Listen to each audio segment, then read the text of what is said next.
प्रयोग करके सुख प्राप्त करना, दुख से छूटना। तो दुख से छूटने और सुख को प्राप्त करने के लिए परमात्मा द्वारा संयोजित बने हुए पदार्थों के मूल्य को समझो और उनको अपने जीवन में उत्कृष्ट बनाने के लिए बुद्धिपूर्वक प्रयास करके उनका प्रयोग करके सिद्धियां प्राप्त करें। अब ये बात जो आपके सामने रखी, अब इसके बाद का जो सूत्र है वो ध्यान देंगे। सूत्र संख्या 15वां सूत्र ये बता रहा है, ये सारा संसार और संसार के बने हुए सारे पदार्थ ये काल्पनिक नहीं है, ये वास्तविक है। कुछ लोग संसार में ऐसा कहते हैं, ये संसार कल्पना है, वास्तव में ये संसार है ही नहीं, ऐसा मानते हैं।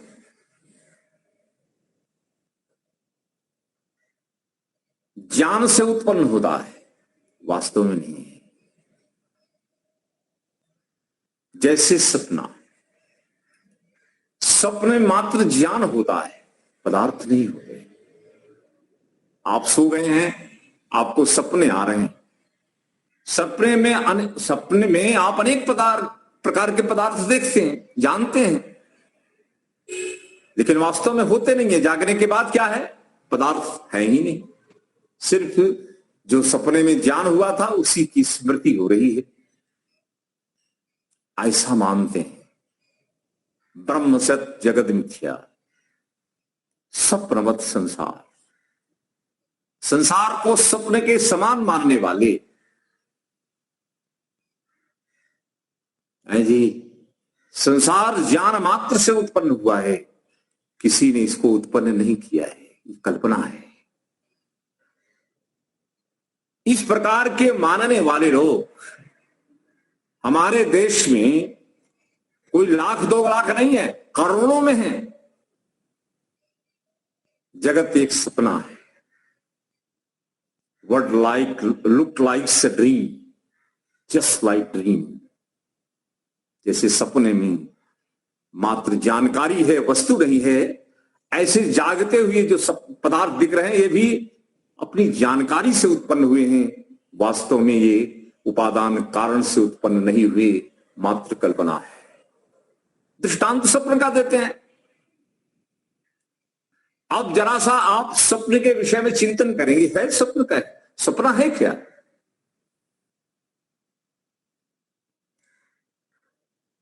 तो सपना अयथार्थ ध्यान दीजिए, सपना को महर्षि व्यास में अयथार्थ ज्ञान कहा है, और जागृतकालीन स्थिति में प्रमाणों के द्वारा प्रत्यक्ष जगत को वास्तविक कहा है। ये जगत वास्तविक है और इंद्रियों से प्राप्त हो रहा है, प्रमाणों से प्राप्त पदार्थ वास्तविक हैं, काल्पनिक नहीं है। महर्षि व्यास सभी ऋषियों ने माना, कोई एक ऋषि ने नहीं माना। आपको जो जानकारी मिलती है वो प्रमाणों से मिलती है। आपको जानकारी किसकी मिलती है? अगर वो पदार्थ अस्तित्व में ही नहीं है तो जानकारी किसकी मिलेगी? आपको प्रमाण दिए गए। प्रमाण क्यों दिए गए?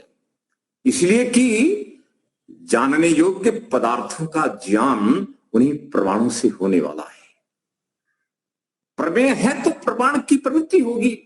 अगर जगत में प्रमेय ही न होते तो प्रमाण की प्रवृत्ति ही न होती।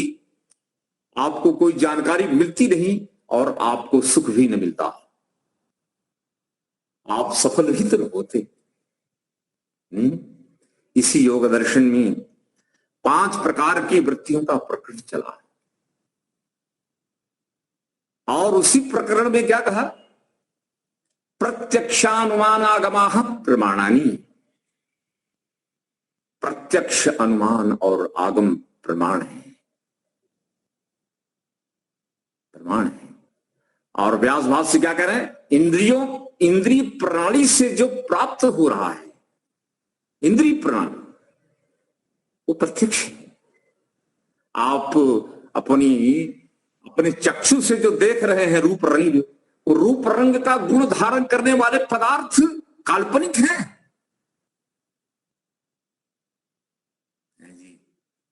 आपके ज्ञान में से कुछ पैदा होता है क्या? ज्ञान से कुछ पैदा होता है? ज्ञान तो यहां रहता है और आत्मा में रहता है। ज्ञान का संस्कार जो है, जानकारी का संस्कार चित्त में है, और ज्ञान की दृष्टि से जो ज्ञानात्मक संस्कार वो तो आत्मा में है। क्या आप अंदर से कोई वस्तु निकालते हैं या बाहर जो वस्तुएं बनी हैं उनकी जानकारी अंदर लेते हैं? ज्ञान से कुछ उत्पन्न नहीं होता। हाँ, ज्ञान किसी भी बनी हुई वस्तु का उपादान नहीं होता है। ध्यान दीजिए, उपादान कारण, निमित्त कारण और सामान्य कारण, साधारण कारण है। किसी भी पदार्थ की उत्पत्ति के 3 कारण हैं। कौन कौन? उपादान, मटीरियल, जिससे कार्यवस्तु बनेगी, और बनाने वाला ज्ञानवान चैतन्य निमित्त कारण, और बाकी ज्ञान, काल, स्थान, अधिष्ठान, प्रकाश, कारण आदि ये सब सामान्य कारण है, साधारण कारण है। अब निमित्त हो और साधारण कारण भी हो, और जिसमें से कार्य उत्पन्न करना है वो मटीरियल नहीं हो, तो आप बताओ कोई भी कार्य पदार्थ उत्पन्न होगा? नहीं होगा। परमात्मा में ज्ञान है। क्या परमात्मा अपने में से कोई वस्तु बना सकते हैं क्या? वो तो प्रकृति में से बनाएंगे जो बनाना होगा। ज्ञान ईश्वर में, और उस ज्ञान पूर्वक कार्यों की रचना कैसे होगी, उसका निमित्त तो प्रकृति होगी। प्रकृति कल्पना नहीं है, वास्तविक है। वास्तविक प्रकृति में से वास्तविक जगत की रचना हुई है। वास्तविक जगत को जान करके, किससे? प्रमाणों से हम ज्ञानवान हुए, हम ज्ञानवान विद्वान हुए। परमात्मा ने ज्ञान पूर्वक जगत बनाया, प्रकृति को अलग अलग स्वरूपों में हमारे सामने उपस्थित किया है। ऐसे विविध आयामी ब्रह्मांड को यह कह देना कि यह कल्पना है, ऐसे नास्तिकों की क्या? ये अनीश्वरवादी हैं, ये ईश्वर को नहीं मानते। संसार को कल्पना कहने वाला, संसार को मिथ्या कहने वाला, संसार को कल्पना कहने वाला, संसार को सपना कहने वाला महामूर्ख और अनीश्वरवादी नास्तिक है। कोई भी हो, कोई भी हो। और हमारे आश्चर्य है कि अद्वैतवाद की भूमि आधार ही यही रखी गई। अद्वैतवाद, शंकर दर्शन। शंकराचार्य ने यह कह दिया कि संसार है ही नहीं, जैसे सपना।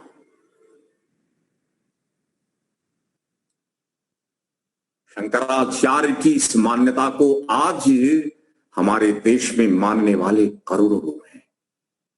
मैं तो करोड़ों क्या कहूं, सारे के सारे। कुछ ही लोग हैं जो सत्य ज्ञान धारण करते हैं, बाकी सारे लोग जगत को मिथ्या मानते हैं, कल्पना मानते हैं। सारे हिंदू समाज को ध्यान दीजिए, जगत को कल्पना, काल्पनिक मानने का अर्थात ये संसार यथार्थ नहीं है, अयथार्थ है, ये मात्र ज्ञान से उत्पन्न हुआ है। वास्तव में प्रकृति जैसी कोई चीज है ही नहीं, बनी कुछ नहीं है, कुछ बना नहीं है जी, कोई बनाने वाला नहीं है। ये बनाने वाले को भ्रम हो रहा है कि कुछ बना है, बनाने वाले को भ्रांति हो रही। ब्रह्म सत्य जगत मिथ्या, क्या कहा? जीवो ब्रह्म एव न अपरहा। जीव भी ब्रह्म है और जगत तो है ही नहीं। इस प्रकार की काल्पनिक विचारधारा ने हिंदू समाज को उदासीन बना दिया,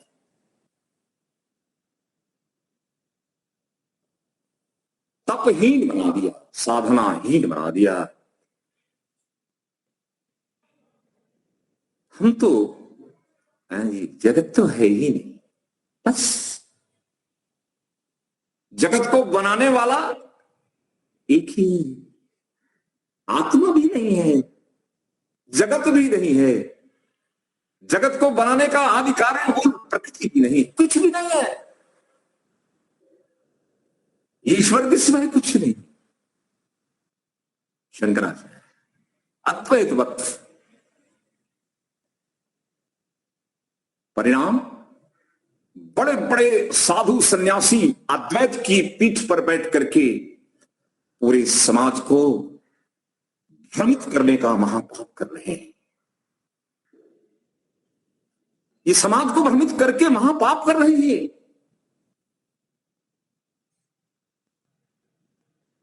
परमात्मा के दिए गए वैदिक उपदेश की उपेक्षा करने वाले, सन्यासी के वेश में अपने को आचार्य कहने वाले, जिन्होंने संसार को ईश्वर से विमुख करने का महा अपराध किया है, अक्षम्य अपराध, अक्षम्य अपराध है, कभी माफ नहीं किया जाएगा। और जो लोग अभी अद्वैतवाद में जी रहे हैं, सावधान कीजिए। ऐसा मानते हैं कि ईश्वर के सिवाय कुछ है ही नहीं, अद्वैत का मतलब ये मानते हैं ईश्वर के सिवाय कुछ है ही नहीं है। हाँ, अद्वैत का मतलब क्या होता है? ईश्वर जैसा दूसरा कोई नहीं है। बोलो, अद्वैत का मतलब क्या होता है? ईश्वर जैसा ज्ञान में, ईश्वर जैसा शक्ति में, ईश्वर जैसा आनंद में, प्रेम में, करुणा में, दया में, सेवा में, है जी, दूसरा कोई नहीं है, अद्वैत। लेकिन क्या दूसरा है ही नहीं? अर्थ कर दिया, जो मन आया उससे अर्थ कर देने का। अद्वितीय का मतलब दूसरा है ही नहीं, दी बेस्ट, सर्वोत्तम, सर्वोत्कृष्ट, इनकंपेरेबल। भगवान के सामने संसार का कोई भी पदार्थ जो अस्तित्व में है, ईश्वर के सामने पौना है।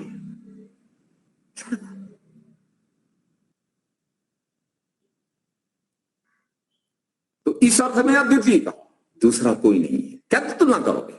ईश्वर अतुलनीय है, लेकिन तुलना किसको करोगे? कुछ है ही नहीं तो तुलना किसकी है जी? कोई जीव ईश्वर के समान नहीं, संसार का बना हुआ कोई भी पदार्थ ईश्वर के समान नहीं है।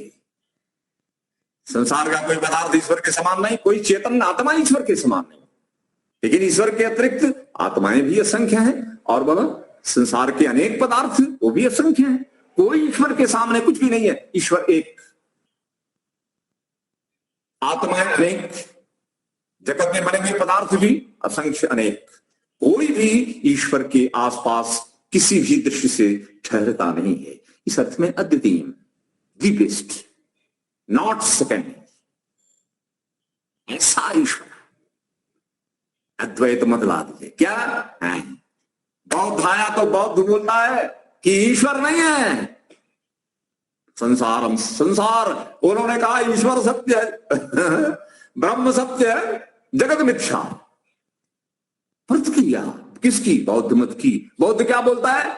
जगत सत्य है, ईश्वर मिथ्या। ले, ये रिएक्शन है, प्रतिक्रियावादी विचारधाराएं हैं। बौद्ध मत को निरस्त करने के लिए शंकराचार्य ने क्या किया है? बोलो,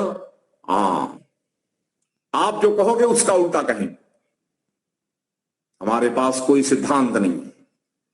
आप कहोगे जो, हम उसका उल्टा बोलेंगे। बौद्ध मत का खंडन करना था तो बौद्ध मत ने क्या कहा? ईश्वर जैसा कुछ नहीं होता, संसार सत्य है। तो शंकराचार्य क्या बोले? संसार जैसा कुछ नहीं होता, ईश्वर सत्य है। बोलो, दोनों लड़ गए। अब दोनों की लड़ाई में नुकसान किसका हुआ? हानि किसकी हुई है? आपने बौद्ध मत का खंडन किया, जिस शस्त्र से आपने खंडन किया वही शस्त्र आज हिंदू समाज को खाए जा रहा है। हिंदू समाज साधना से चला गया, साध्य ईश्वर को प्राप्त करने के लिए प्रयत्न करने से, पुरुषार्थ करने से बिल्कुल विचलित हो गया। विचलित होने का मतलब एकदम उदासीन हो गया। आत्मा से परमात्मा है।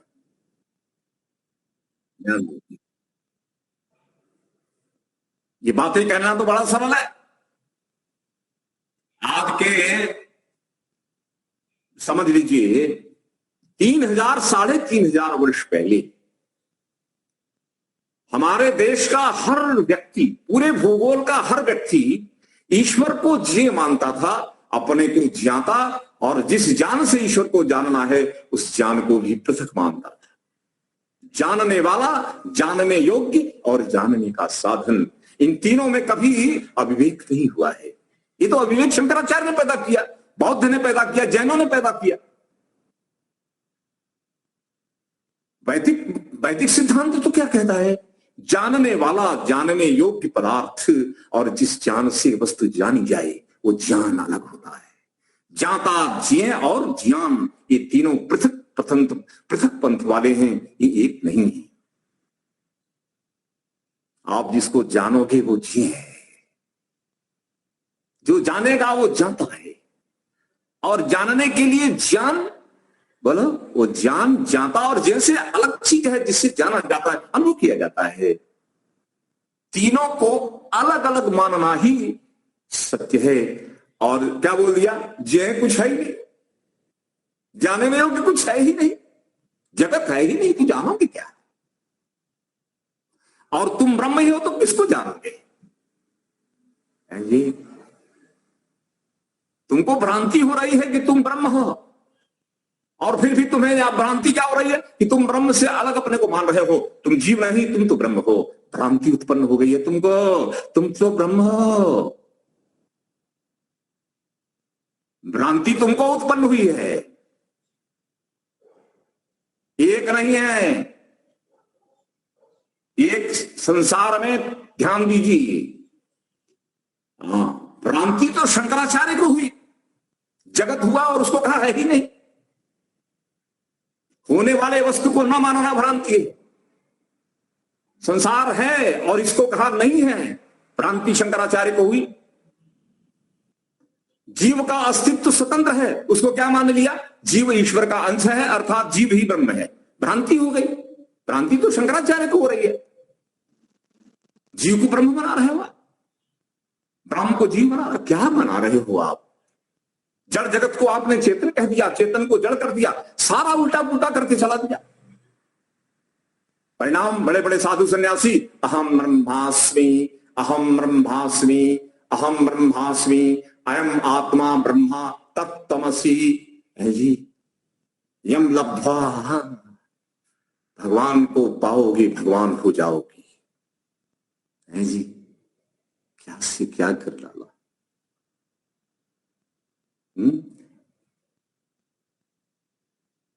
लोगों को सपने में जीने के लिए मजबूर किया गया।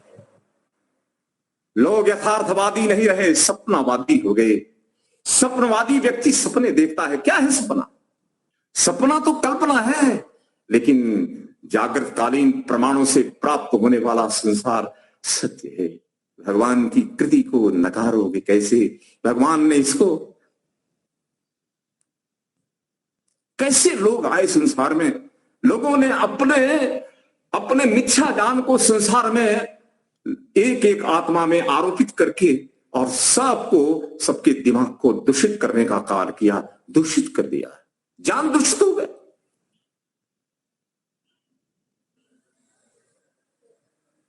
इसी विचारधारा का ठीक ठीक खंडन करने के लिए हमारे ऋषियों ने कहा क्या? सुनो,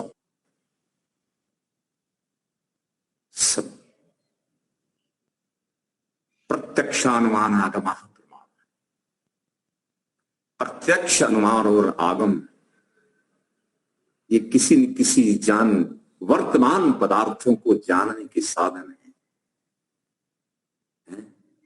सत्तात्मक पदार्थों को जानने के साधन प्रमाण हैं, और प्रमाणों से प्रत्यक्ष जगत को का आप कल्पना करोगे जी। इस जगत में भ्रांति और संशय भी होता है। भ्रांति और संशय किसी को भी हो सकता है।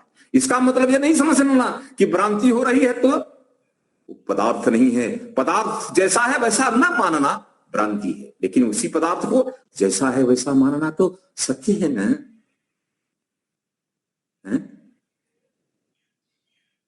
मेरा ये शरीर ज्ञान में से पैदा हुआ कि प्रकृति में से पैदा हुआ?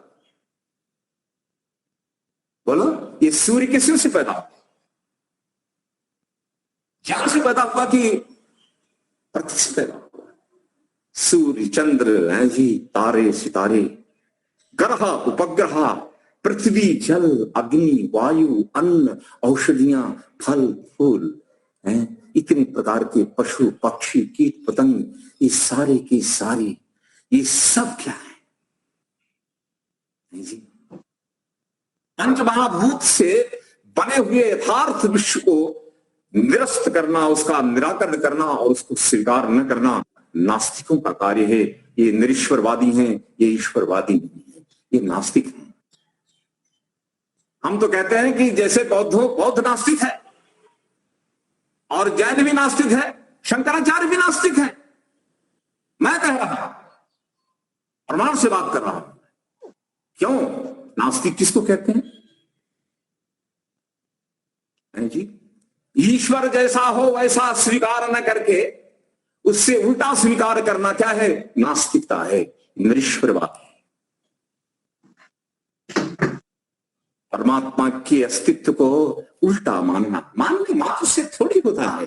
जो चीज जैसी है उसको वैसा मानना ही उसके विषय में आस्तिक के भाव को उत्पन्न कर देता है। आस्तिक के भाव का मतलब जैसा है वैसा अस्तित्व, उसके अस्तित्व को वैसा ही स्वीकारना नहीं करते। इसीलिए ऋषियों ने कहा कि भगवान ने दुनिया बनाई और इसको जानने के लिए आपको ज्ञानेंद्रियां प्रदान की हैं। ज्ञान इंद्रियों से जानो, जानने अलग है और जानने योग्य पदार्थ अलग हैं, और जानने वाला आत्मा भी अलग है। इन तीनों को जाना, ये त्रिपुटी है। साधक है, साध्य है और साधन है। साधक ज्ञाता आत्मा है, साध्य जगत जगदीश्वर है, और ज्ञान क्या है? बोलो, जानने वाला ज्ञाता, जिस ज्ञान से जिन पदार्थ को जानता है वो ज्ञान है, साधन ज्ञान है। इन तीनों को समझेंगे, समझना नहीं है, जबरदस्ती ठोंकी बैठा लो। ईश्वर सिवाय कुछ नहीं है। वो बोलता है जगत सिवाय कुछ नहीं है, कोई कहता है आत्मा सिवाय कुछ नहीं है, कोई कहता है संसार है ही नहीं, कोई कहता है संसार बनाया ही नहीं है, अपने आप चल रहा है, चलता रहेगा, कोई बनाने वाला नहीं है।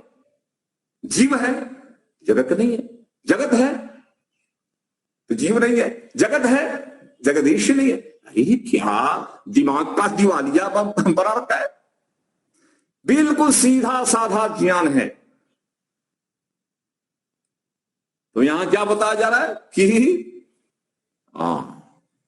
अब सूत्र संख्या 15 में ये बताया कि सत्तात्मक पदार्थों को चित्त की कल्पना मानना क्या है? बोलो, मिथ्या ज्ञान है,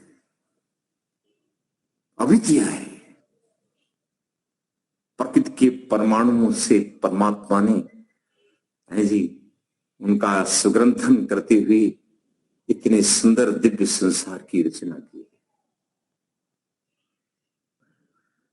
ये प्राकृतिक जगत प्रकृति के कणों से व्युत्पन्न हुआ है। उत्पत्ति का मतलब भी यही होता है कि उपादान को संयुक्त करके कार्य रूप में परिवर्तित करना और परिवर्तित पदार्थ के माध्यम से संसार का कल्याण करना। भगवान दयालु है, कैसे पता चलेगा आपको? परमात्मा में इतना ज्ञान है, कैसे पता चलेगा? परमात्मा में इतने प्रकार के पदार्थों को रचना करने की कलाएं हैं। ईश्वर में इतनी कला है, और सारी कलाओं को परमात्मा ने प्राणी मात्र के कल्याण के लिए प्रयोग में लाकर ब्रह्मांड बनाकर दिखा दिया है। एतावानो महिमातः जायांश पुरुषः, ये सारा संसार आप देखिए भगवान की महिमा है। वेद कहता है एतावानस्य महिमा, तो ये सारा संसार उस परमात्मा की महिमा का गुणगान करे। भगवान की इस बृहद रचना को क्या कह देना कि ये कल्पना है, कल्पना है। और ऐसा मान करके लाखों साधु इस देश में और उनके अनुयायी लाखों की संख्या में सब संसार को कल्पना मानते हैं। मैं आपको बहुत स्पष्ट कहना चाहता हूं कि ऐसी मान्यता रखने वाले तो चलो अबोध है, लेकिन जो रखवा रहे हैं वो दंडनीय अपराध कर रहे हैं। अगर इस देश का शासक हमारे मर्यादा पुरुषोत्तम राम और योगेश्वर जैसा होता तो ये सब जेल में होते। मिथ्या ज्ञान का प्रवर्तन करने का अधिकार किसी भी व्यक्ति को नहीं है। आप जो बोल रहे हैं सत्य है या असत्य है, लिख रहे हैं सत्य है या असत्य है, अगर वो सही है तो लिखो, सत्य को बोलो, सत्य को लिखो, सत्य को जानो, जनवाओ, लिखाओ, पढ़ाओ। उल्टी बातें सिखाने का अधिकार नहीं है जी। राजा भोज, हाँ, उनके राज्य में 2 व्यक्तियों ने गलती की, 2 व्यक्तियों ने। पहले के राजा कैसे होते? मिथ्या ज्ञान का प्रसारण करने का अधिकार नहीं था। मैं ब्रह्म, मैं ब्रह्म, जगत ब्रह्म का रिफ्लेक्शन है। Entire universe is nothing, it is a reflection of your knowledge. क्या बात है।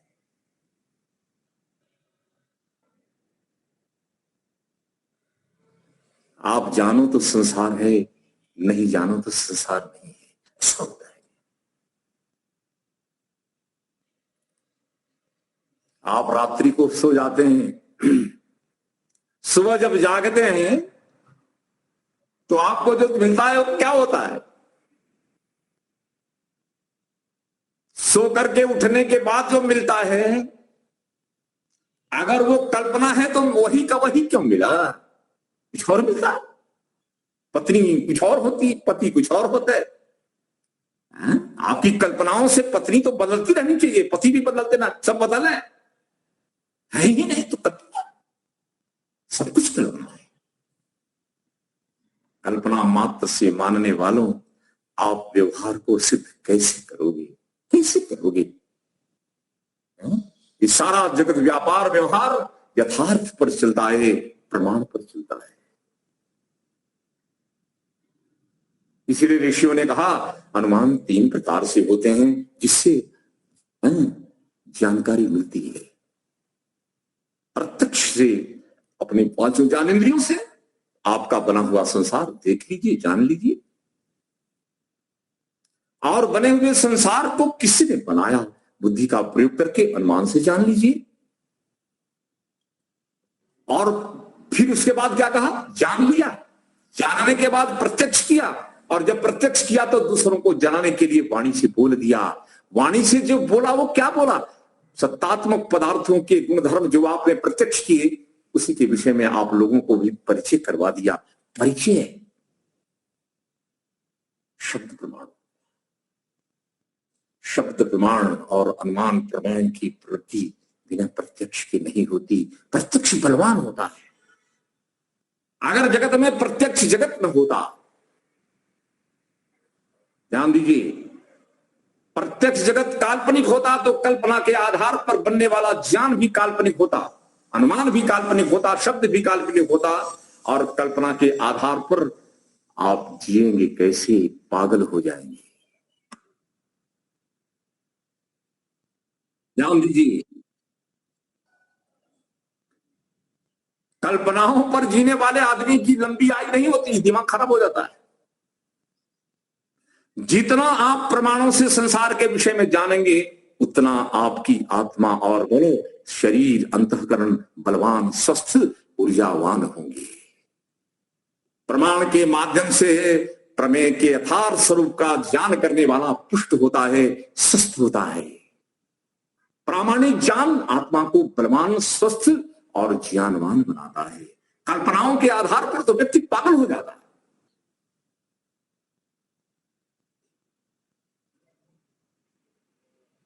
तो कल्पना को सामने लाएंगे तो हर चीज कल्पना, imagination, hallucination state of mind, that is a, क्या बोलते हैं उसको, mind state of mind, out of order state of mind, out of order. प्राणों से प्राप्त चीज है जो वो ऑर्डर है, जैसी है वैसी दिख रही है। और अप्रामाणिक ज्ञान क्या हो जाएगा, आपके माइंड को डिसऑर्डर कर देगा, सारा सिस्टम डिसऑर्डर हो जाएंगे, संसार और आप सब कुछ क्या हो रहा, सब व्यवस्थित चल रहे हैं। व्यवस्थित चलने वाली व्यवस्था को आप कैसे कह दोगे कि ये एक पागल की कल्पना है, आपके मन की कल्पना है। आप किसी भी प्रकार से इसको डिफेंड नहीं कर सकते, ये जगत काल्पनिक है। इसलिए ऋषि कह रहे हैं कि आप सुन लो, ये जितने भी जगत को कल्पना स्वप्न बताने वाले हैं ये सब गलत हैं।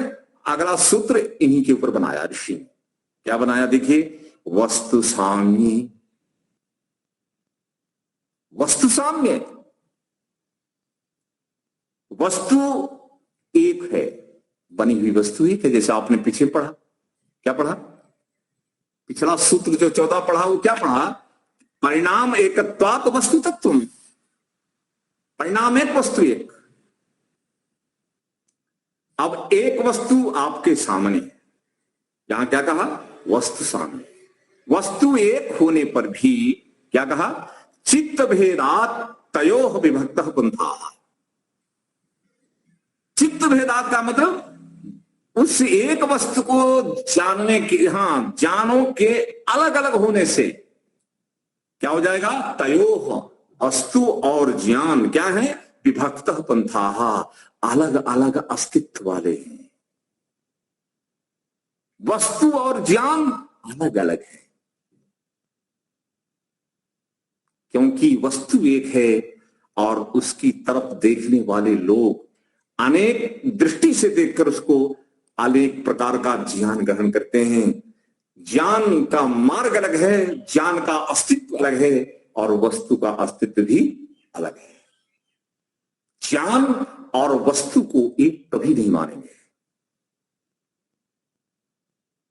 दृष्टांत, जैसे आप प्रातःकालीन सूर्य को देखते हैं, बिल्कुल लाल गोल होता है, गोला एकदम रेड, अग्नि का गोला है। अब देखिए, वस्तु तो एक है, सूर्य एक, देखने वाले लाखों करोड़ लोग हैं। एक वस्तु और जानकारी लेने वाले असंख्य लोग हैं। तो जो जानकारी ले रहे हैं, वो ज्ञान उनको हो रहा है, वो ज्ञान और सूर्य दोनों अलग अलग हैं कि एक हैं? वस्तु एक, वस्तु साम्य। वस्तु के एक होने पर क्या कहा, चित्त भेदात, ज्ञान सबका भेद और अलग अलग है। उसी सूर्य को सब देख रहे, सबको जानकारी हो रही, जो जानकारी सबकी हो रही, सबकी जानकारी, अपना अपना ज्ञान, सबका पृथक पृथक ज्ञान है। तो बोले यहां पर क्या है कि ज्ञान के भिन्न होने से तयोः, वस्तु और ज्ञान क्या है, विभक्तः पंथाः, दोनों अलग अलग हैं। ज्ञान को वस्तु नहीं मानेंगे, वस्तु को ज्ञान नहीं मानेंगे। तीन चीजें सिद्ध हो गई कि नहीं, वस्तु वास्तविक है, वस्तु का जो ज्ञान हो रहा है वो वस्तु से अलग है, और जानने वाला वो भी ज्ञान से अलग है। तो क्या हो गया, जानने योग्य वस्तु, जिस ज्ञान से वस्तु जानी जाए वो ज्ञान, और जानने वाला, ये तीनों विभक्त हैं, ये तीनों विभक्त हैं। तीनों को एक मानने वाला मूर्ख है।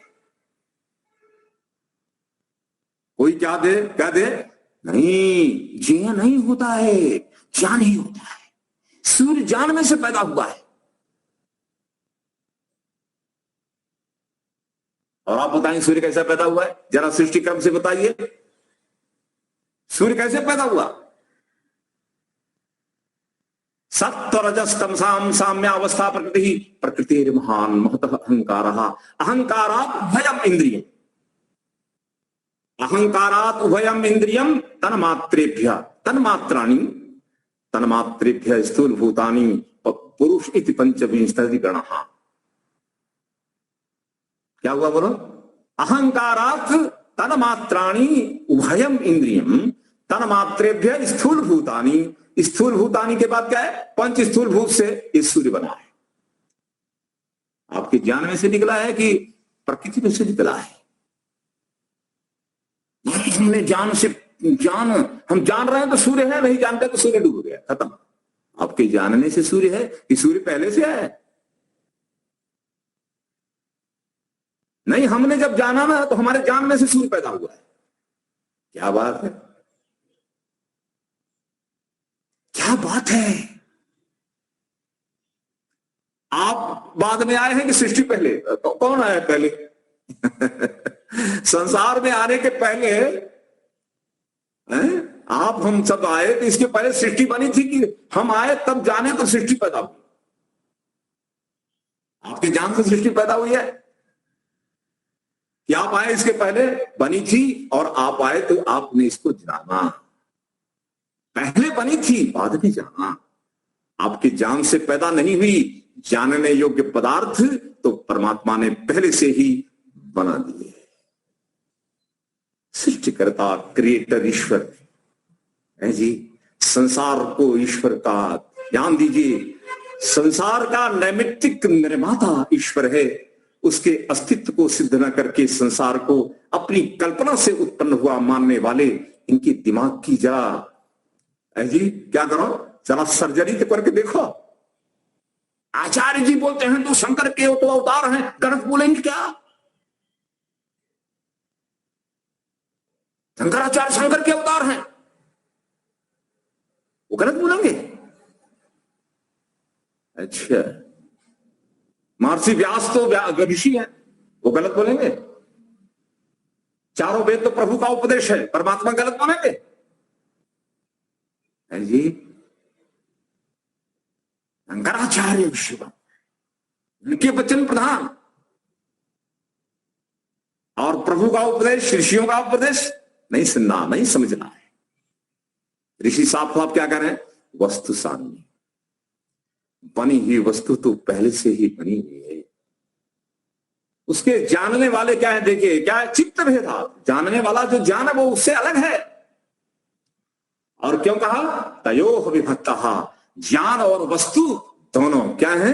पंथाः विभक्तः, दोनों के पंथ विभक्त हैं, अलग अलग हैं, दोनों अलग हैं। ज्ञान और वस्तु एक नहीं हो सकती, दोनों अलग हैं। पहले सृष्टि बनी, इसके बाद हम आए और हमने जाना। हम चेतन हैं, हमने जाना। क्या जाना? जो बनी हुई वस्तुएं हैं उनको जाना। वस्तुएं आपके ज्ञान से नहीं निकली, पहले से ही परमात्मा ने प्रकृति में से उनको प्रस्तुत किया है। प्रस्तुत करता ईश्वर। ये जगत की प्रस्तुति तो प्रभु की है। इस प्रस्तुति को आप नकार देंगे, आप हम नास्तिक नहीं हो जाएंगे, और हो ही गए हैं। ज्यादातर लोग ऐसे ही मानते हैं। उनका आस्तिक की प्रमाण पर दृढ़ता से खरा उतरता नहीं है। जी, परमात्मा सत्य है। आप गायत्री मंत्र करते हैं, गायत्री मंत्र से ईश्वर की उपासना करते हैं। जी, क्या कहते हैं? वयम वयम वरेण्यम भर्गः धीमहि। कौन है धारण कर रहा है? किसको धारण कर रहा है? वयम वयम वयम का मतलब हम सब लोग। कौन बोला? उसका प्रत्यक्ष करने वाले ज्ञाता चैतन्य वयम। वरेण्यम भर्गः, कौन है वर्णीय? तेजस्वी वर्ण ज्ञान विज्ञान आनंद को धारण करने वाला वो वर्णीय तत्व कौन है? बोले ज्ञाता, जिसको जानेगा वो जिये ईश्वर है। बोले उसको जानना क्या करना पड़ेगा? बोलो उसको जानने के लिए ज्ञान अर्जित करना होगा।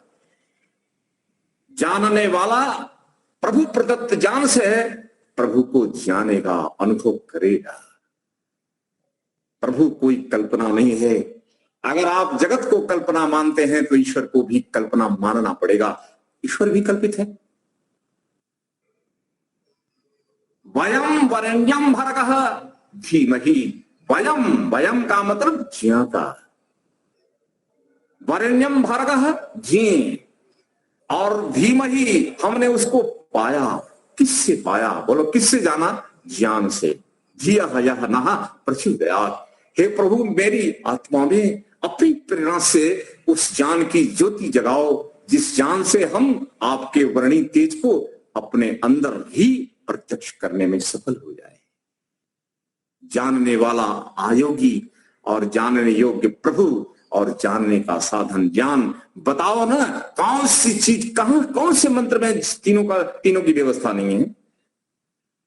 आज हम लोग ईश्वर को क्यों नहीं जान रहे? ज्ञान की कमी है। परमात्मा तो पहले से अंदर बाहर भरे हैं। हम भी हैं, हम भी जानने वाला भी है, जानने योग्य भी है, लेकिन जानने वाला जानने योग्य ईश्वर को क्यों नहीं पा रहा है? क्योंकि ज्ञान की कमी है। तो जानना, जानने वाला और जिसको जाना जाए, वो तीनों पदार्थ पृथक पृथक होते हैं। तीनों को पृथक पृथक मानने वाला ही विवेकी है। तीनों को एक किया नहीं। ध्यान दीजिए, संकीर्ण ज्ञान है ये, जनरलाइजेशन नहीं कर सकते आप। और ईश्वर को जानने के बाद आप यूनिफिकेशन आपका ईश्वर के साथ नहीं होने वाला। यूनिटी हो गई। यूनिटी क्या हो गई? उस समष्टि में प्रलय को प्राप्त, ऐसा भी तो नहीं है। आप स्वतंत्र जानने वाले, परमात्मा जानने योग्य स्वतंत्र, और जिस ज्ञान से आप जानोगे वो प्रभु प्रदत्त ज्ञान। ज्ञाता, ज्ञान और जी की त्रिपुटी के आधार पर ही सत्य का क्या होता है? बोलो, सत्य का प्रकाश आत्मा में होता है। ये ऋषि हमें समझा रहे हैं कि जानने योग्य वस्तु और ज्ञान और जानने वाला, तीनों पृथक पृथक विभक्ताः पंथाः, ये अलग अलग है। आपसे कोई पूछे कि आप परमात्मा को इस समय क्यों नहीं जानते, तो आप क्या कहेंगे? परमात्मा कहां है? मेरी आत्मा में है। तो क्या दूर है? बिल्कुल नहीं। परमात्मा सर्वव्यापक होने से आप कहीं भी रहो, हर देश काल में आपके साथ हैं। तो आपके साथ हैं हर देश में और हर काल में। ईश्वर तो आपके साथ है, फिर क्यों नहीं मिल रहा है? देश की दूरी, काल की दूरी तो है ही नहीं। बोली दूरी किसकी? ज्ञान की। ज्ञान की दूरी ईश्वर को प्रत्यक्ष नहीं करने देती। उसी ज्ञान को प्राप्त करके हम प्रत्यक्ष करेंगे। अभी क्यों नहीं कर रहे हैं? ज्ञान की दूरी बनी हुई है। जो ज्ञान ईश्वरानुभूति के लिए अपेक्षित है वो ज्ञान नहीं हो रहा है। इसलिए ईश्वर अंदर उपलब्ध है, फिर भी अनुपलब्ध हो रहा है। ज्ञान की कमी। आप कहोगे कि जानने नहीं, अपने ज्ञान से ईश्वर को बनाओगे। ईश्वर बना बनाया है, इसको जानना है। बना बनाया है कि स्वाभाविक है, वो तो है ही है। यही मेरे ज्ञान से ईश्वर को बनाऊंगा। ईश्वर जैसी कुछ चीज नहीं होती, मैं ज्ञान से ईश्वर को उपस्थित कर लूंगा। ऐसी करोगे। इसलिए आप सब लोग मेरे सामने जितने विद्यार्थी बैठे हैं, जितने लोग बैठे, कम से कम एक एक विद्यार्थी 10 लोगों को समझाए और इस संसार को सत्य सिद्ध करे, परमात्मा को सत्य सिद्ध करे और आत्मा को भी सत्य सिद्ध करे। तीनों प्रकार के सत्यत्व को सिद्ध करने के लिए अपने को और समाज को इसके लिए तैयार करना आवश्यक है। बचा लो आस्तिकता को, बचा लो। नास्तिक भरे हैं आस्तिकों से। ध्यान दीजिए, आस्तिकता से देश की रक्षा करो। भगवान के अस्तित्व को ठीक ठीक जानो, जगत के अस्तित्व को ठीक ठीक जानो, अपने वास्तविक स्वरूप को ठीक ठीक जानो, प्रकृति को ठीक ठीक जानो। इसी को जान जान करके जनाओ। क्या हो बोला? पढ़ना और बढ़ाना, सुनना और सुनाना, इसी परम धर्म का पालन करना है। आप सबको मात्र सुनकर सीमित नहीं रहना है। चारों तरफ अंधेरा है। इस अंधेरे को विदीर्ण करते हुए शुद्ध वैदिक ज्ञान के माध्यम से अपने और अपने देश, समाज, राष्ट्र और विश्व के कल्याण के लिए सक्रियता बहुत आवश्यक है। ईश्वर की तरफ से बड़ा आशीर्वाद मिलेगा। तो आज से कम जगत मिथ्या वालों को तो समझा देना, जगत को सपना कहने वालों को समझा देना, जगत कल्पना है ये कहना समझा देना नहीं। ज्ञान को समझाना, ज्ञाता को समझाना, जीवन को समझाना। संसार में ऐसा ही है और अध्यात्म में भी ऐसा ही है। आप जब भगवान को जानेंगे तो आप जानने वाले होंगे, भगवान जानने योग्य जीव होंगे और बोलो भगवान को प्राप्त करने का, अनुभव करने का ज्ञान। तब भी तीनों होंगे। जगत में भी आप जिसको जानेंगे वो ज्ञ होगा, आप ज्ञाता होंगे, और जिस ज्ञान से आप जानेंगे वो नॉलेज, वो ज्ञान होगा। बताइए आप इन तीनों को छोड़कर सत्य का, बोलो सत्य सिद्धि कैसे होगी? असंभव। इसलिए कोई भी कितना बड़ा भी विद्वान कौन हो, कितना बड़ा साधु सन्यासी सो काल्ड बना हो, आप सत्य के लिए सर्वत्र संघर्ष कीजिए। परमात्मा आपके साथ है। सत्य की रक्षा करेंगे, धर्म की रक्षा करेंगे, अपने व्यक्तिगत जीवन के व्यवहार में भी, और सर्वत्र यही प्रयास, प्रेरणा सभी को देना है। आओ हम सब लोग सत्य के चाहने, मानने, जानने वाले लोग, हम समाज को सत्य मार्ग, सन्मार्ग की ओर ले चलें। अग्नि न सुपथाए अस्मान विश्वानि देव वैमान विद्वान योधियस्मज्ज पुराणम एनः भूयिष्ठाम तेन मुक्तिं विधेम। अविद्या से दूर, पाप से दूर, सत्य के समीप जाकर के हम स्वयं प्रसन्न, आह्लादित हों, और समाज जो गुमराह हुआ है उसको भी राह पर लाने के लिए अग्नि न सुपथाए। कहां चलेंगे बोलो? सुपथ पर ले चलो। सुपथ तो यही है, सत्य का पथ है। इसी पथ पर हमें चलना और चलाना है। तो अब एक सूत्र आपके सामने है। हमारे ऋषि पतंजलि कह रहे हैं, जो सबसे बड़े संसार के मानस शास्त्री थे, इतने बड़े मानस शास्त्री और वैज्ञानिक ऋषि हमारे सामने सूत्र बनाकर कह रहे हैं, वस्तु सामी, वस्तु। कोई भी चीज आप एक समय में एक को जानते हैं। एक वस्तु आपके जान, कोई भी व्यक्ति हो उसके सामने एक वस्तु को एक समय में वो जानता है। अब एक वस्तु जानने वाले मान लो अनेक हैं, तो उनको अनेक जानकारी हो रही है। तो जो जानकारी हो रही है वो, और जिसको जाना जा रहा है वो, ऋषि क्या कह रहे हैं? चित्त ध्यान दीजिए, चित्त भेदात, ज्ञान भेदात। चित्त भेदात का मतलब ज्ञान भेदात क्या है? तयोहा, तयो का मतलब वस्तु और ज्ञान दोनों का क्या है? विभक्तः पंथाः, अर्थात भिन्न भिन्न अस्तित्व है। आप हमारे पतंजलि को मानोगे बोलो, या हमारे ऋषि व्यास को मानोगे, इनके प्रमाण को स्वीकार करें, या तथाकथित लोग जो अपने को आचार्य कहते हैं उनको स्वीकार करें। हम लोग ऋषि मत लोग, हम अनुभूत वाणी बोलने वाले ऋषियों के अनुयायी हैं।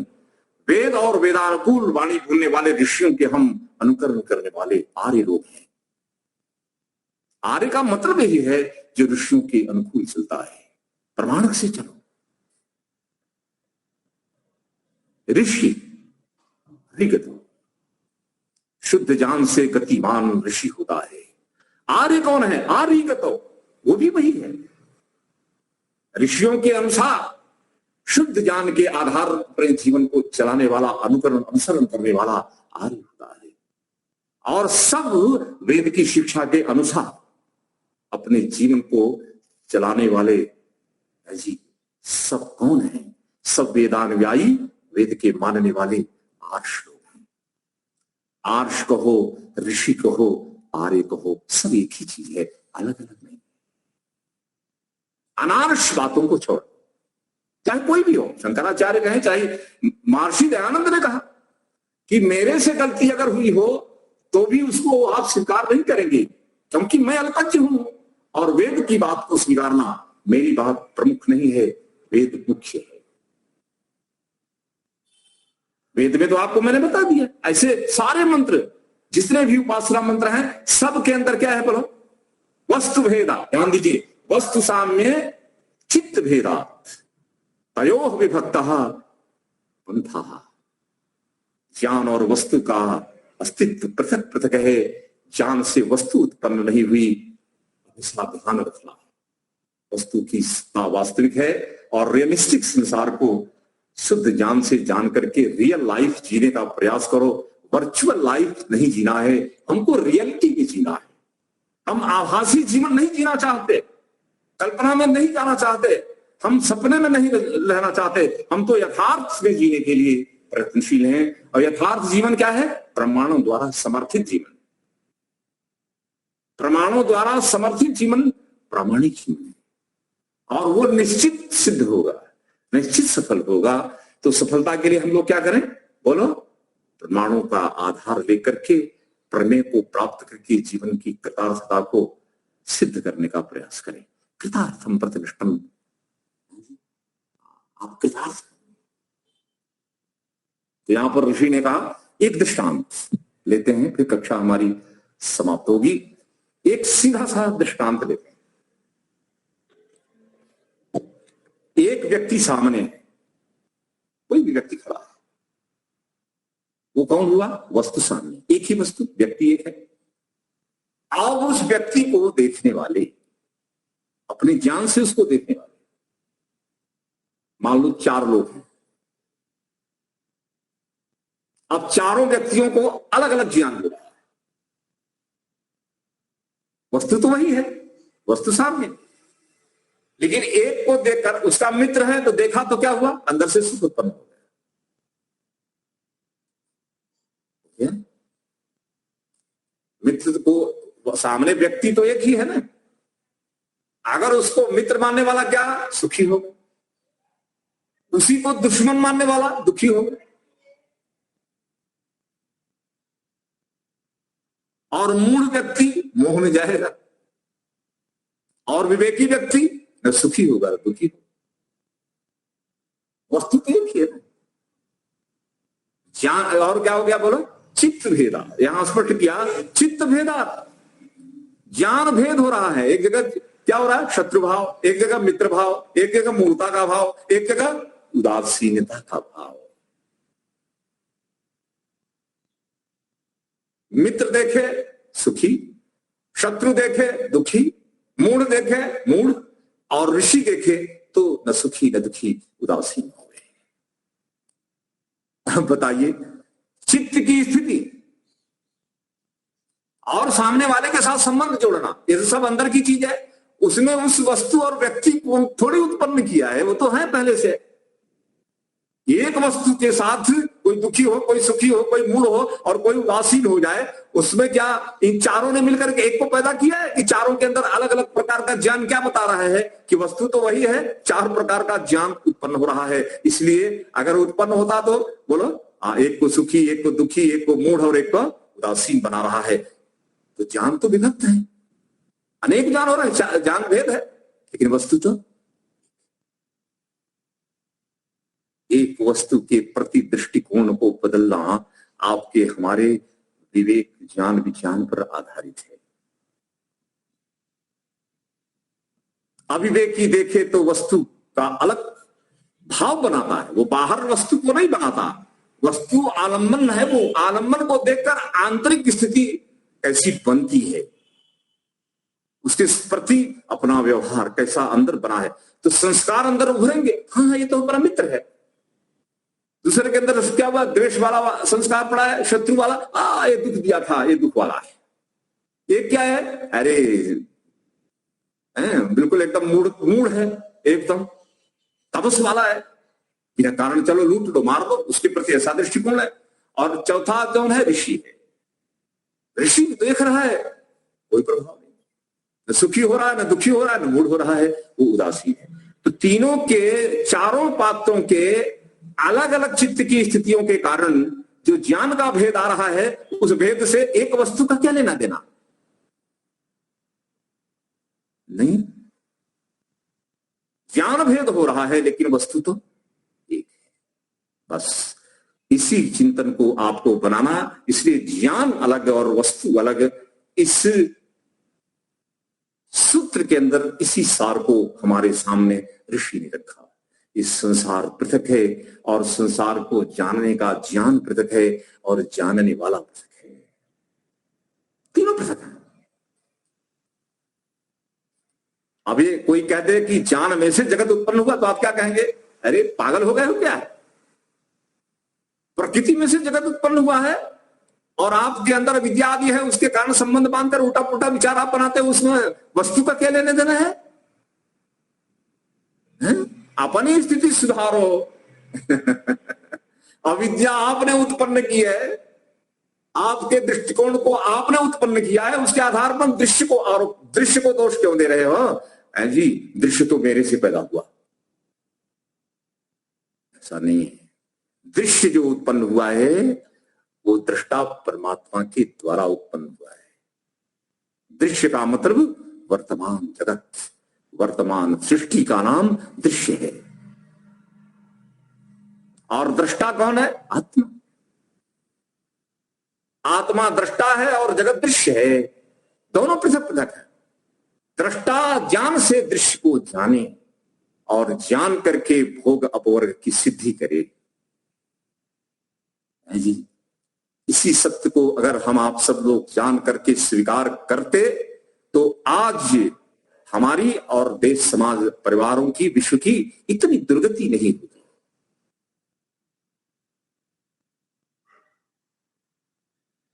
अगर हमारे अंदर ठीक ठीक पदार्थों के विषय में ठीक ठीक ज्ञान डाल दिया जाए, उसी ज्ञान से पदार्थ का प्रत्यक्ष करके जानो, प्रायोगिक स्तर पर, व्यवहारिक स्तर पर उस बने हुए पदार्थ को अपने जीवन की उन्नति के लिए प्रयोग करो।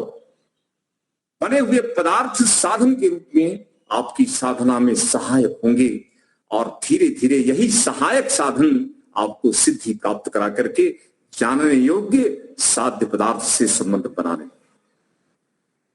जानने योग्य साध्य ईश्वर है, साधन ज्ञान और आपकी शरीर, अंतःकरण, ब्रह्मांड सब साधन है और भगवान का दिया हुआ ज्ञान तो मुख्य साधन है। और आत्मा उसी ज्ञान का धारण करने वाला है जी।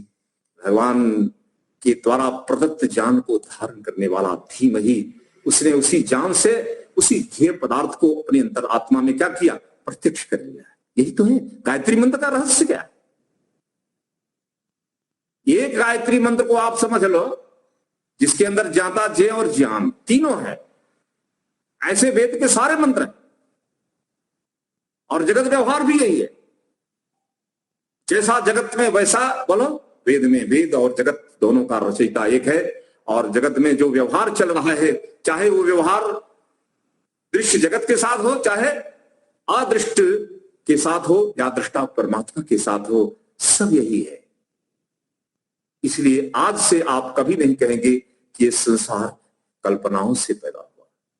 अगर ऐसा कहते हैं तो ये न्याय नहीं है, ये अधर्म है। न्याय क्या है कि परमात्मा ने अपने ज्ञान से, अपनी तपस्या से, अपनी बुद्धि से क्या किया? हम प्राणियों के ऊपर अनुग्रह करने के लिए प्रकृति में से कार्य जगत को उत्पन्न किया, बनाया, इसका सर्जन किया है। हम संसार को प्रभु की सृष्टि मानते हैं, इसकी सत्ता स्वतंत्र मानते हैं।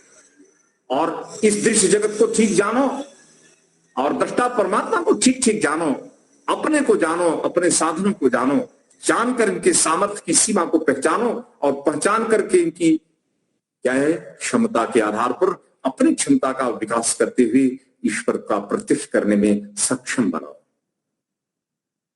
यही करना है। तो आज क्या स्पष्ट हो गया? वस्तु साम्य याद कर लिया करो। वस्तु साम्य चित्त भेदा।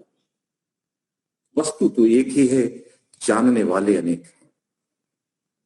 वस्तु भेद, चित्त भेदा, ज्ञान भेद है। ज्ञान कि अलग अलग होने से क्या हो गया, तयोह, तयोह का मतलब दोनों, इसका वस्तु और ज्ञान का क्या बाधा ऋषि ने, विभक्त पंथा, क्या हो गए, भिन्न भिन्न अस्तित्व है। ये ज्ञान और वस्तु पे एक कभी मत कहना कि ये संसार कल्पनाओं से पैदा हुआ, कभी मत कहना, नहीं तो निरीश्वरवाद आएगा, नास्तिकता आएगी और हम शून्यवाद, शून्य की तरफ चले जाएंगे, हम ये जीवन व्यर्थ में गंवा देंगे। इसलिए जीवन की सार्थकता इसी में है कि आप इसको ठीक ठीक समझें, ज्ञान बढ़ाएं, जानने योग्य पदार्थों को ठीक ठीक और जानें और ज्ञान को बढ़ाते जाएं और अंत में ईश्वर को जान करके ईश्वर के अंदर निहित गुणों को प्राप्त करके जीवन को सफल बनाएं। इसी भावना को मन में रख करके आप इस सूत्र के गर्भित अर्थ को समझने का प्रयास करेंगे। आप चिंतन भी ऐसे ही करें। ओम जहु शांतिरंतरिक्षं शांति पृथ्वी शांति में उस बात को व्यक्त किया। बाकी सबके मन में बात तो यही है कि ये शिक्षा माता पिता को मिले जो आज नई पीढ़ी आ रही है और वो आने वाली संतति में इस ज्ञान को डाल दें, तो आने वाले समय में समाज का, देश का, दुनिया का बड़ा भला, क्योंकि शुद्ध जानकारी जब मिलेगी तो उसी के अनुसार जब व्यवहार करेंगे तो सर्वत्र सुख शांति मिलेगी। अन्यथा तो भटकने के सिवा कुछ नहीं है, भटकाव है, भटकाव।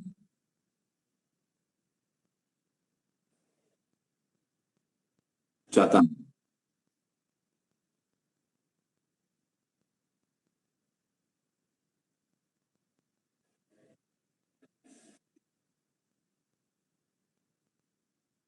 हाँ उतना नहीं।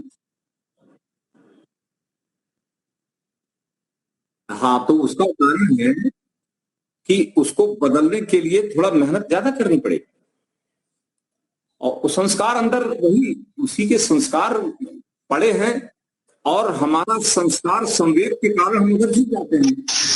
तो इसके प्रतिद्वंदी संस्कारों को, प्रतिद्वंदी को वहां ला ला करके मारना है।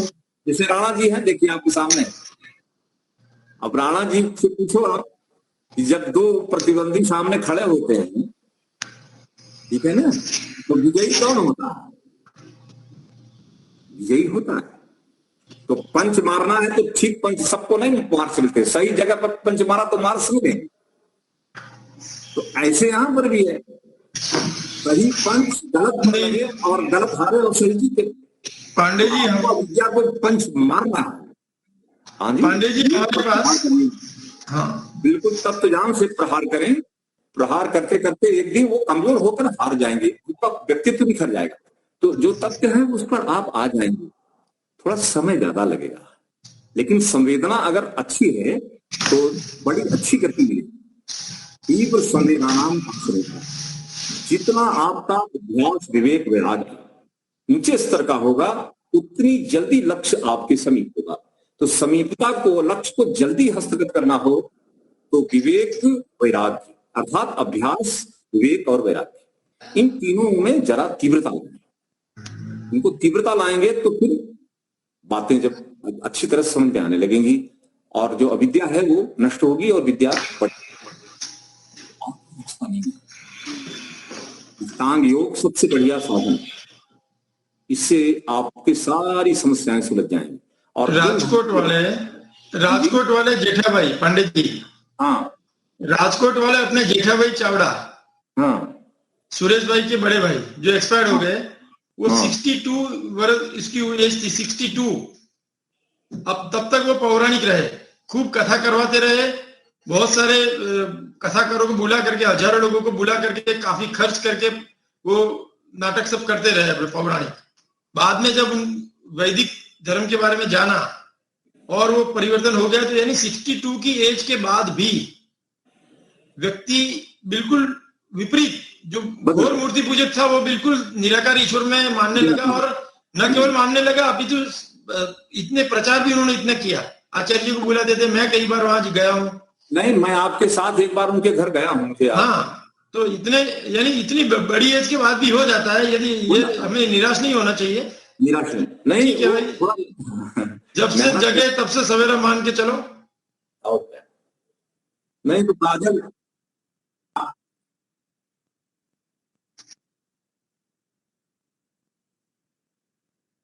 हाँ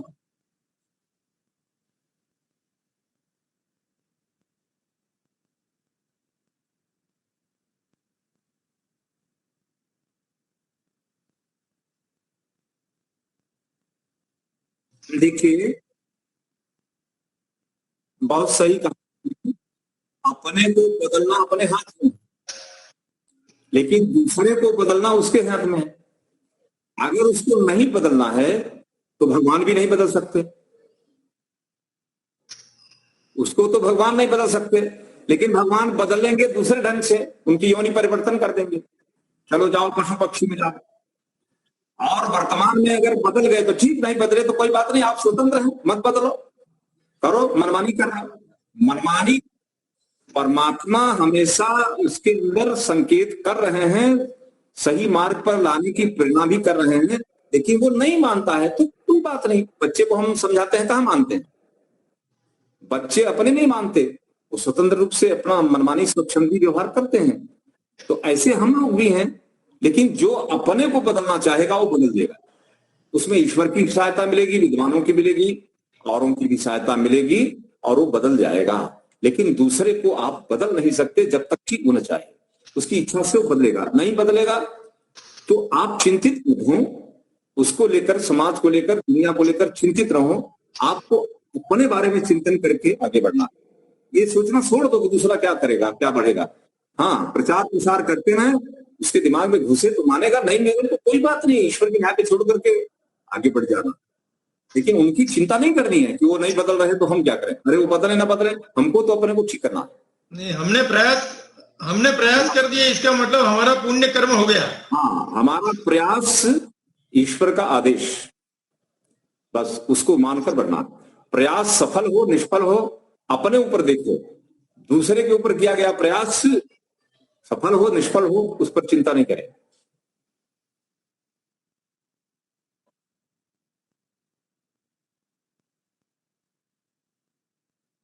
हाँ हाँ, वो हारना नहीं है, वहां वहां न हारते हुए क्या करना है, सहन करने की शक्ति डेवलप करें, अपने अंदर समझ शक्ति डेवलप करें। ये नहीं समझता है तो फिर क्या करें, तो उसके साथ डीलिंग करने का फार्मूला बनाएं। क्या बनाना है फार्मूला, मैत्री करुणा मुदितो मुदितो उपेक्षाणाम, पुण्या पुण्य, ध्यान दीजिए, सुख दुख पुण्या पुण्य विषयाणाम भावनातः चित्त प्रसादनम। अपने चित्त को प्रसन्न रखने के लिए अगर दुष्ट व्यक्ति, पापी व्यक्ति हैं, अगर आपके साथ सीधे संपर्क में आ रहा हो तो उसके साथ विवाद में करते हुए ऋषि ने कहा उपेक्षा। उपेक्षा का मतलब तिरस्कार नहीं, उपेक्षा का मतलब घृणा नहीं, उपेक्षा का मतलब उसके साथ इंटरेक्शन बंद करो, उसके साथ वार्तालाप बंद करो, कह करके आगे गुजर जाओ, उसके साथ कभी संवाद में मत पड़ो। तो उपेक्षा करने से क्या फायदा होगा, उसके कारण आपके चित्त में आने वाली जो उदासी है, परेशानी है, हार आदि जो आप कह रहे हैं, हार है तो हार, चित्त की प्रसन्नता का मतलब है कि आप विजयी रहे, चित्त में प्रसन्नता बनी रहेगी, अर्थात सात्विक एकाग्र चित्त आपको हारने को देगा। तो जैसे पात्र मिले तदनुसार व्यवहार, आपकी चित्त की एकाग्रता बनाए रखेगा, और चित्त की एकाग्रता बनी है तो हार का प्रश्न ही नहीं, उदास होने का प्रश्न ही कुछ नहीं, सदा प्रसन्नता है। तो चित्त प्रसादनम, मन में प्रसन्नता उत्पन्न करने के लिए आप सुखी दुखी पुण्या पुण्य विषया, संसार में क्या है, सुखी भी लोग हैं, दुखी भी हैं, पुण्यात्माएं भी हैं, पापी भी हैं, जैसे व्यक्ति हैं उसके साथ मैत्री करुणा मुदित उपेक्षा। तो बोला कि जो पापी है उससे उपेक्षा करो, ये ऋषि कह रहे हैं, मैं नहीं कह रहा हूं, योग दर्शन में आ गए। तो ऐसे ऐसी चित्त बनाओ, मन की एकाग्रता को मेंटेन करो, बस होल्ड करो उसको, कोई भी मिले सबके प्रति ऐसा भाव रखें। दुष्ट लोग ज्यादा मिलते हैं तो उनसे उपेक्षा करना मतलब उनसे दूरी बनाना, उनके साथ कोई संबंध न बनाना, आदान प्रदान करो, आपले बंद करो, सिर्फ उनको समझा दो, माने तो ठीक, नहीं तो नमस्ते करके आगे चले जाओ। विवाद नहीं करना, संवादी न मिले तो विवाद नहीं करना, चाहे घर के लोग हैं, घर के बाहर क्यों, सब पर लागू है। आगे घोड़े को चर्चा कैसे करेंगे, चर्चा करेंगे, मानेंगे ठीक है, नहीं तो बात को बंद कर दो। लेकिन मेरी नहीं मानते, ऐसे लोग हैं, अपने ही लोग अपनी नहीं मानते, अपने घर के लोग भी अपनी नहीं मानते, ऐसा नहीं लाना है। ऐसा लगेंगे तो क्यों हो जाए, कोई बात नहीं, सबके अपने अपने संस्कार हैं, अपने अपने सोचने का तरीका है, माने तो ठीक, न माने तो कोई बात नहीं। हम अपने को हेल्थी रखें, ये जिम्मेदारी हमारी। बाकी पुत्र हो, पुत्री हो, पति हो, पत्नी हो, व्यवहार हो, जगत हो, पड़ोसी हो, समाज हो, जो दुनिया क्या करती है, इसको लेकर के अपने दिमाग को कभी भी अस्थिर करना, अशांत करना उचित नहीं। क्या करो,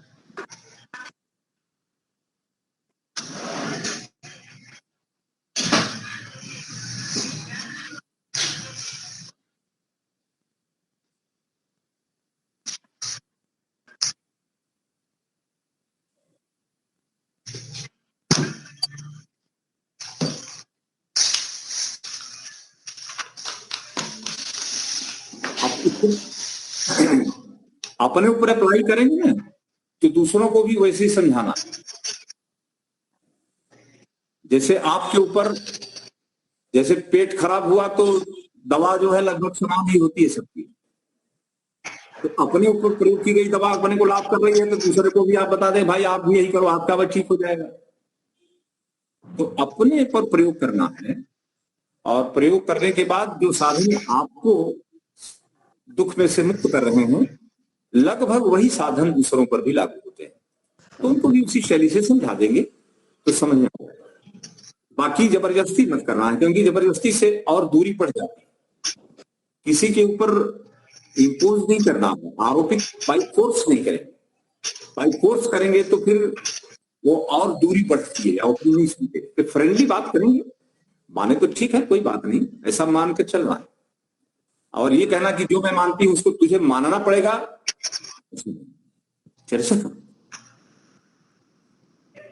ऐसा कभी नहीं, किसी से नहीं करना। करेंगे तो क्या होगा, हमारी स्थिति बिगड़ जाएगी। वहां पर मेरी मानते नहीं, देखो मैं हार गई, नहीं मानते तो क्या हुआ, अपने क्यों कहा तो नहीं है।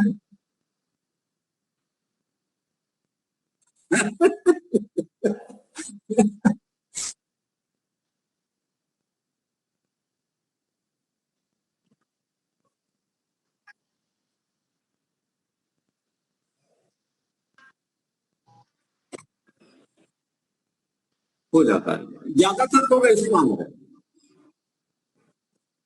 ઈશ્વરની ઈચ્છા हो, जो ईश्वરની જ્યારે ઈચ્છા થશે ત્યારે મુક્તિ થઈ જશે, મુક્તિ માટેના પ્રયાસ કરવું નહીં, આ ચાલ્યા જ કરે, આ ફ્લો છે, ક્યારે અંધારું આવે, ક્યારે રાત થાય, દિવસ થાય, આવી રીતે જીવનમાં ક્યારે મુક્તિ થાય, બંધન થાય, આપણે કઈ કરવાની જરૂર નથી, ભગવાન બેસા છે ને, ભગવાન બધું જ કરી આપશે, कोई टेंशन की जरूर नहीं,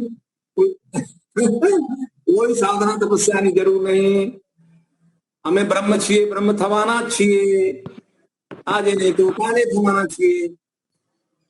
साधना तपस्या क्या होती है, कोई जरूरत नहीं है, तो फिर ऐसे लोगों को क्या समझाएगा।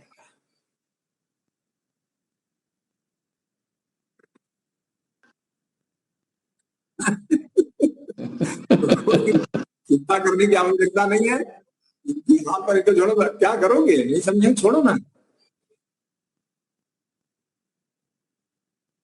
नहीं वो जब उनको लगे, जब वो मांगे तब दो, उनकी क्षमता नहीं है, हाँ क्षमता, उनकी क्षमता नहीं है, उदाहरण कर नहीं पाते, और अंत में कहते हैं नासी पास थी गया, गुजराती में कहे नासी पास थी गया, मतलब हमारा कैसे नहीं भाई, આ બધું તમે તમારું પાસે રાખો, મારું તો જે ચાલે છે બરાબર છે। क्या करोगे, उनको दिमाग पर जोर लगाना नहीं है, बुद्धि लगानी नहीं है, मेहनत करनी नहीं है, तो ऐसे लोग पलायनवादी होते हैं, तो वो भागना चाहेंगे, तो भागने का तो यही रास्ता है कि भैया छोड़ो, जो करते हैं ठीक है, बस इससे आगे हमें ज्यादा माथा को नहीं करनी, मत करो, छोड़ो आगे। कुछ लोग अच्छे मिल सकते हैं, उनके साथ चर्चा करें।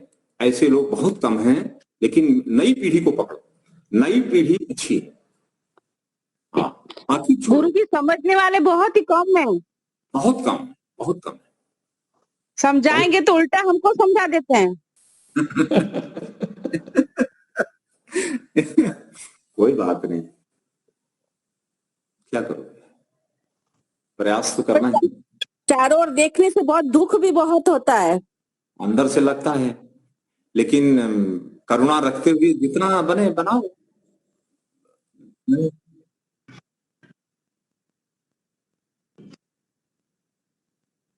ये कमी तो परमात्मा में लग जाएगी। परमात्मा आपके अंदर बैठे हैं, भगवान सबको समझा नहीं रहे हैं। भगवान भी समझाने को सरल, भगवान समझा रहे हैं, मैं आपको बता रहा हूं। जब ये भगवान की नहीं सुनते तो तुम्हारी क्या सुने।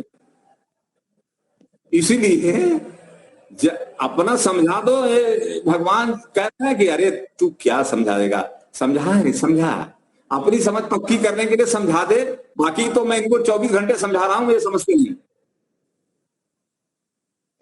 भगवान की जब नहीं समझते तो इंसान की क्या समझेंगे। इनको इनकी हाल पे छोड़ दो, ईश्वर न्याय करेंगे।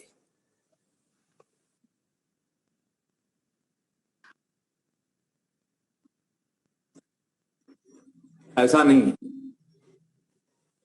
बदलाव जब तक वो नहीं चाहेगा, आप बदल नहीं सकते, बदल नहीं सकते, बदल नहीं सकते।